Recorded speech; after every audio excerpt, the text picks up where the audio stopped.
In the Buddha's teaching, there is a simple and profound understanding. Every being carries the potential for awakening. This is not something we need to create later. It is not something earned through effort, and it is not something that can ever be lost. If this is true, a very honest question naturally arises. Why do we still suffer? Why do some people practice for many years, meditate regularly, study deeply, and even experience moments of calm and clarity, yet still feel, somewhere inside, very close, very aligned, but not truly free? Not dramatic suffering, not intense pain, but a quiet sense of limitation, as if we are standing right at the doorway, knowing we are not lost, yet not fully at ease. If awakening has always been possible, then something important must be seen. The Buddha did not say that we lack anything essential. He did not teach that freedom comes from adding something new. Instead, he pointed to a much simpler truth. What obscures clarity is not absence, but obstruction.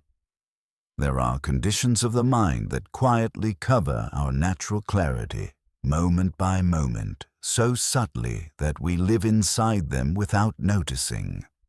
They are not dramatic obstacles, they are very familiar patterns, so familiar that we often mistake them for ourselves. This video is not about reaching enlightenment. It is not about special states or spiritual experiences. It is about two very basic obstacles that hide what is already present and make freedom feel close, but not fully lived. Before we go further, we need to pause and ask one essential question. Does awakening really need to be created? Or is it already here, waiting for these obstacles to be clearly seen and gently released? The Dalai Lama often reminds us of something very simple. Awakening does not come from outside. It is not given to us by a teacher. It is not produced by effort, and it is not added through practice. The Buddha did not teach that we must become something new. He taught that we must see clearly. Buddha nature is often compared to the sun. The sun does not disappear when clouds appear. Its light is not damaged by the clouds. It is only obscured. It is also compared to a mirror. When dust covers the mirror does not lose its ability to reflect. The dust only prevents the reflection from being seen. In the same way, nothing essential is missing from us. The problem is not lack. The problem is obscuration. This point is very important to understand correctly. If we believe that awakening must be created, we will spend our lives trying to improve the mind. We will try to think better thoughts, become calmer, more spiritual, more refined. But the Buddha did not teach improvement as the final path. He taught release. When clouds move away, the sun does not need to be repaired. When dust is wiped away, the mirror does not need to be replaced. Nothing new appears. Nothing old is destroyed. Something is simply revealed. So practice is not about adding light.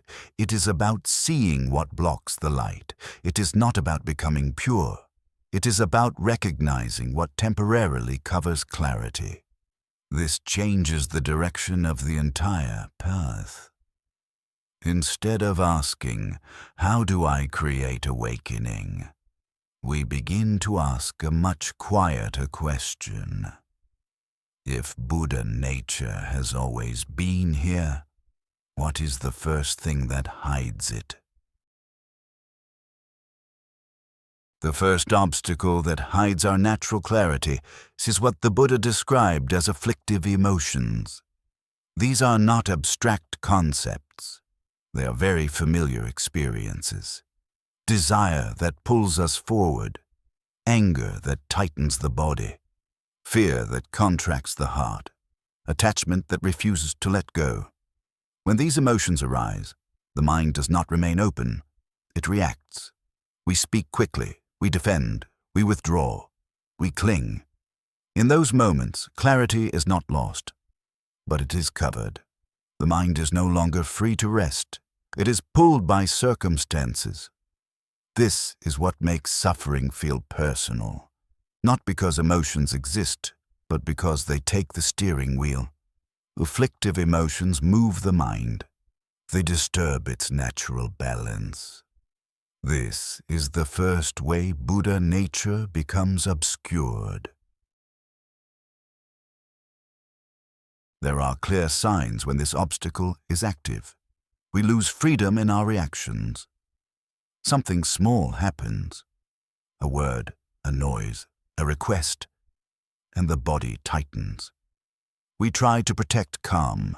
We try to hold stillness. We try to keep a peaceful state intact. And when it is disturbed, frustration appears. Not because peace is wrong, but because we feel it has been taken away. This is an important sign. It shows that calm has become something we are holding, rather than something that flows naturally. The Buddha did not say emotions are the problem. The problem is being carried away by them. When the mind is repeatedly pulled outward, freedom becomes conditional. Peace depends on circumstances, and that dependence quietly exhausts us. Dalai Lama often emphasizes a very gentle and precise approach at this stage. The mind is not forced to awaken. It is prepared. First, nothing is suppressed. Emotions are not pushed down. They are not judged as spiritual or unspiritual, but they are also not owned. Instead of fighting emotion, we begin to change the conditions around the mind. Ethical living is the first condition. When our actions are less harmful, the nervous system feels safer. Guilt, fear, and inner conflict gradually reduce. This is not morality as rules. It is morality as psychological hygiene. Then comes mindfulness. Mindfulness does not analyze emotion. It simply recognizes it as it arises. Anger is seen as anger. Sadness is seen as sadness. Not as my anger, not as who I am. Mindfulness gives emotion space to appear and dissolve without being fed by identification. Next, concentration develops naturally. Not forced focus, but a gentle steadiness of attention. This steadiness creates something very important, a small pause between stimulus and reaction. In that pause, the mind begins to breathe. Not because emotions disappear, but because they no longer rush the system. Reactions slow down. The body relaxes more often. Life feels less urgent, less compressed. This is a real and necessary shift, but here is the subtle point the Dalai Lama always clarifies. A calmer mind is not yet wisdom. Peace is a condition. Clarity is another dimension. Even when emotions soften, there may still be a quiet assumption. There is someone here who is calm. So a natural question arises, not from doubt, but from sincerity. If the mind is more peaceful, why is Buddha nature still not fully clear? This question gently points us beyond calmness toward seeing, not just settling. The second obstacle is very subtle. It does not feel painful. It does not feel reactive. In fact, it often appears when the mind is already calm. For example, you are no longer angry. Your breath is steady. Your thoughts are slower. You may think, I'm okay now. I understand what's happening. This is awareness. Nothing feels wrong. And yet something quiet remains. There is a subtle sense of standing somewhere, like watching your emotions from a safe distance, like saying, "I am the one who is aware now." This is not disturbance, it is not conflict, it is a habit of misrecognition. Clarity is present, stillness is present, but there is still a position, someone here, knowing something there. This is why it is hard to notice, because it feels peaceful, but freedom is still being held. Just a little. Not by tension, but by a subtle sense of, "I know." This is why cognitive obscuration is more subtle and more difficult to release. It can remain even when the mind is very quiet, even when emotions have settled, even when reactions are minimal. A person may say, "I'm not reacting anymore. I'm very present. I'm stable." And all of that may be true, but there is still a subtle center, a quiet observer, a reference point. I am aware of this calm. I am aware of this clarity. This creates a very refined form of identity, not a loud ego, but a spiritual self. This is the root of subtle pride, not arrogance, but a quiet sense of being slightly ahead. Understanding is strong, but freedom is not complete. The Dalai Lama speaks very clearly about this. This obstacle does not dissolve through effort. Trying to remove it only strengthens it. There is no need to break it, no need to fight it, no need to purify it. The key is much simpler. See it. See the movement of knowing. See the position of the observer. And then, do not stay there. Do not remain as the one who knows. Do not rest as the one who understands. When there is awareness without someone standing behind it, something shifts. Not through action, not through intention, but through non-grasping. When no one is holding clarity, clarity opens by itself. This is not something to practice. It is something to stop doing. When the observer dissolves, nothing dramatic happens. There is no special experience, no announcement, no confirmation. But something very quiet changes. Awareness is no longer owned. Clarity is no longer held. There is seeing without a seer, knowing without a knower. At this point, cognitive obscuration naturally falls away, not because it was removed, but because there is no position left for it to stand on. This is why the Buddha did not emphasize becoming more aware. He emphasized non-clinging. When clinging to knowing ends, what remains does not belong to anyone. And a natural question arises. If awareness can be present without a center, if clarity appears without effort, how are awareness, Buddha nature, and emptiness actually related? At this point, it helps to clarify 3 words that are often confused. First, awareness. Awareness is the ability to know, to notice, to recognize what is happening. It is the doorway of practice. Without awareness, nothing can be seen. This is why it is emphasized so often. But awareness itself is not the final destination. Next, Buddha nature. Buddha nature is not the act of knowing. It is the ground of clarity itself. It is what becomes evident when obstacles are no longer interfering. Awareness recognizes. Buddha nature reveals. Awareness is like opening the window. Buddha nature is the light that was already filling the sky. Nothing new appears. Something becomes unobstructed. Now, emptiness. Emptiness does not mean nothing exists. It means nothing exists as a fixed, independent self. Thoughts have no solid owner. Awareness has no permanent center. Clarity has no shape to grasp. Because of emptiness, awakening is possible. If the mind were solid, nothing could change. If identity were fixed, freedom could never open. Emptiness is not something to realize later. It is already the nature of experience. Awareness helps us recognize what is happening. Buddha nature is what shines when recognition is no longer held. Emptiness is the reason nothing needs to be protected or defended. When these three are not confused, practice becomes very simple. So a final question naturally appears. If everything has always been this way, what is real freedom, truly? Real freedom does not arrive when we reach a special state.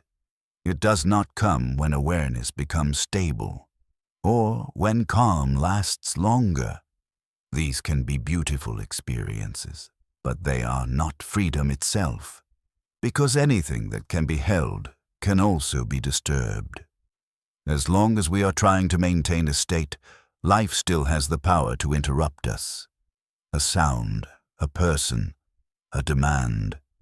And when interruption brings irritation, it shows something important. Not that practice has failed, but that freedom has been confused with a condition. True freedom does not depend on silence staying intact. It does not rely on the world behaving gently. As long as peace needs protection, it is still fragile. Real freedom appears when reactions no longer dominate, not because they disappear, but because they no longer control direction. A sound arises. The body tightens briefly. A thought appears, and yet nothing needs to be fixed. There is no urgency to return to calm. No need to correct the moment. Even irritation can be seen without becoming a problem. This is a very different kind of freedom. There is no one inside asking, "Am I still free? Am I doing this right? Did I lose it?" When no confirmation is needed, freedom quietly remains. It does not announce itself. It does not defend itself. Freedom does not arrive. Freedom stays when nothing is trying to arrive anywhere. This is why the Buddha never encouraged claiming attainment. The moment we say, "I am free now," something subtle tightens. A position forms, an identity returns. Freedom does not need a label. It does not need agreement. It does not need protection. When freedom is real, there is no one left who needs to say so. Life continues. Noise happens. People interrupt, and none of this threatens clarity.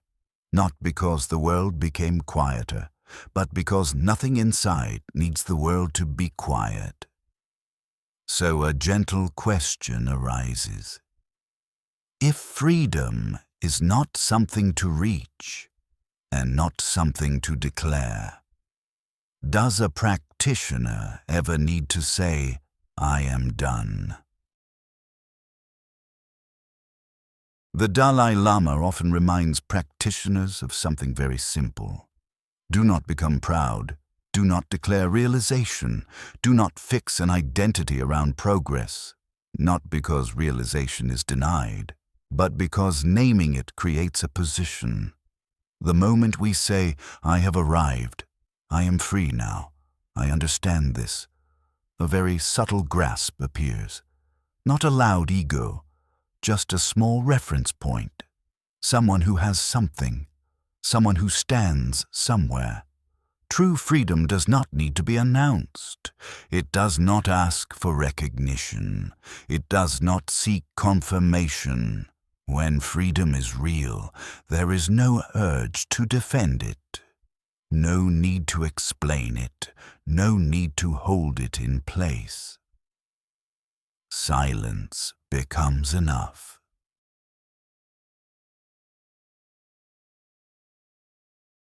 This is why the Buddha emphasized non-clinging over achievement.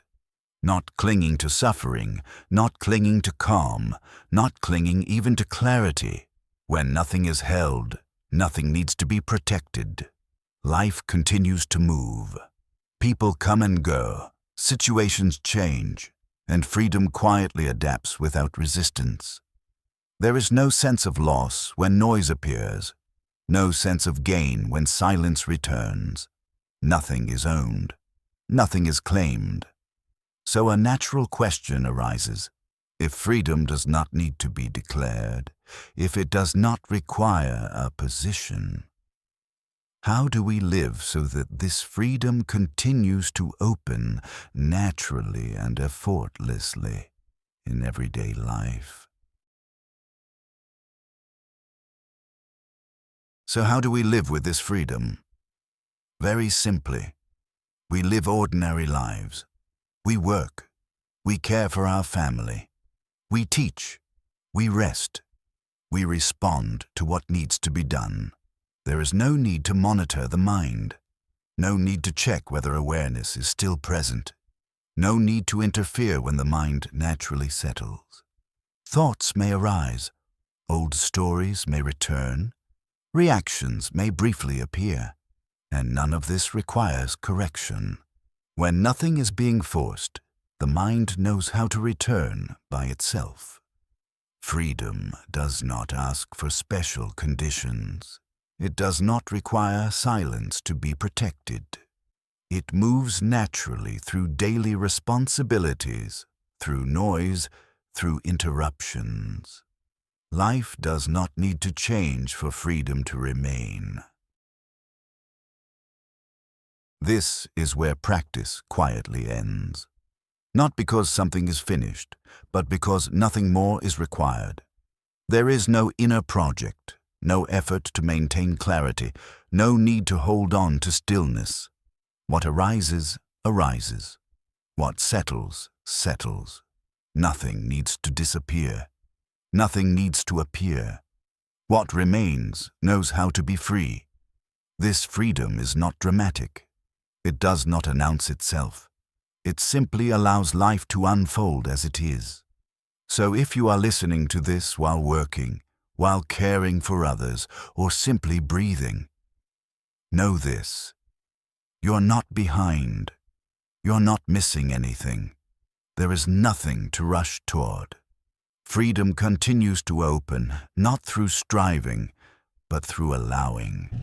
Thank you for walking quietly together.